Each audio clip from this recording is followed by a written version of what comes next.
بسم الله الرحمن الرحيم. عن أبي هريرة رضي الله عنه قال قال رسول الله صلى الله عليه وسلم: الذي يتصدق على القرابة فله أجران. رواه البخاری فی کتاب الصدقہ. بات چلتی آ رہی کئی دنوں سے کہ وہ کون سے خوش نصیب لوگ ہیں جن جن لوگوں کو اللہ تبارک و تعالی ڈبل اجر و ثواب عطا فرماتا ہے اور دوگنا اجر سے نوازتا ہے. تو اس کے تعلق سے تقریباً 8 قسم کے لوگوں کا ذکر ہو گیا ہے. حدیث کے راوی سیدنا ابو ہریرہ رضی اللہ عنہ بیان کرتے ہیں کہ اللہ کے نبی اکرم صلی اللہ علیہ وسلم ارشاد فرماتے ہیں کہ جو کوئی بندہ اللہ کی راہ میں صدقہ خیرات دیتا ہے تو اللہ تعالیٰ اسے بہت سارے اجر و ثواب سے نوازتا ہے. سب سے پہلی بات تو یہ ہے، قرآن مجید کی آیت ہے سورہ بقرہ اور 3 پارے میں اللہ تبارک و تعالیٰ نے کھول کر وضاحت کے ساتھ اس کو ذکر کیا ہے کہ اللہ کی راہ میں خرچ کرنے کی کتنی فضیلت ہے اور اس کا کتنا بڑا درجہ ہے، کتنا بڑا مقام ہے. یہاں تک کہ اللہ تعالیٰ نے مثال سے سمجھایا کہ جو لوگ اللہ کی راہ میں خرچ کرتے ہیں ان کی مثال اس دانے کی سی ہے جس دانے کے اندر 7 بالیاں ہو اور ہر بالی میں 7 دانے اگے اور اس سے بھی اللہ تعالیٰ اجر و ثواب عطا فرما دیتا ہے. اس کی مثال دیا گیا جیسے کہ مان کے چلو اگر کوئی مالدار شخص، تجربہ کار آدمی، عقل مند آدمی، سچا انسان اور وہ مالدار ہو، اللہ نے اسے دولت سے نوازا ہو، اگر وہ مالدار آدمی کسی آدمی سے یہ کہے راستے میں یا سفر میں کہ ایسا کرو میرے طرف سے فلاں آدمی کو 100 روپیہ دے دینا، اس کے بدلے کل میں تجھے 700 روپیہ دوں گا، تو اب کیا خیال اس آدمی کا؟ کیا وہ 100 روپیہ دینے میں پیچھے ہٹے گا؟ ہرگز نہیں. کیوں؟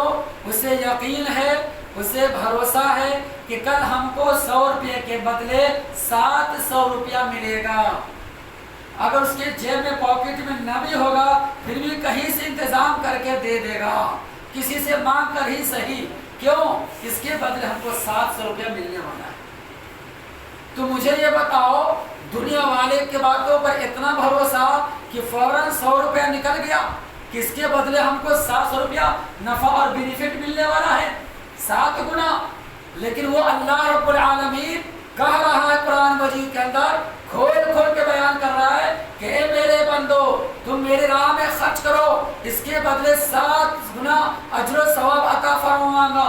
اور 7 گنا ہی نہیں بلکہ 7 سے لے کر 10 تک اور 10 سے لے کر 700 گنا تک اور اس سے بھی زیادہ اللہ چاہے تو اجر و ثواب دے گا تمہارے اخلاص کی وجہ سے، تمہارے خلوص کی بنا پر اور تمہارے للہیت کی بنا پر کہ کتنا خلوص ہے، کتنا اخلاص ہے، اس کے مطابق اللہ تعالیٰ اجر و ثواب دے گا. اس اللہ پر بھروسہ نہیں.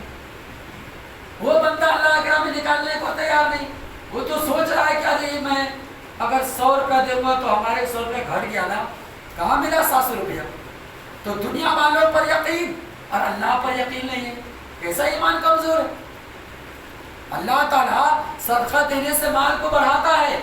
کیسے؟ اجر و ثواب میں بڑھاتا ہے، برکت میں بڑھاتا ہے اور اللہ تعالیٰ قیامت کے دن بہت سارے نعمتوں سے نوازے گا، اپنا فضل فرمائے گا وغیرہ سارے. تو بہرحال اس حدیث پاک میں 2 باتیں بیان کی گئی.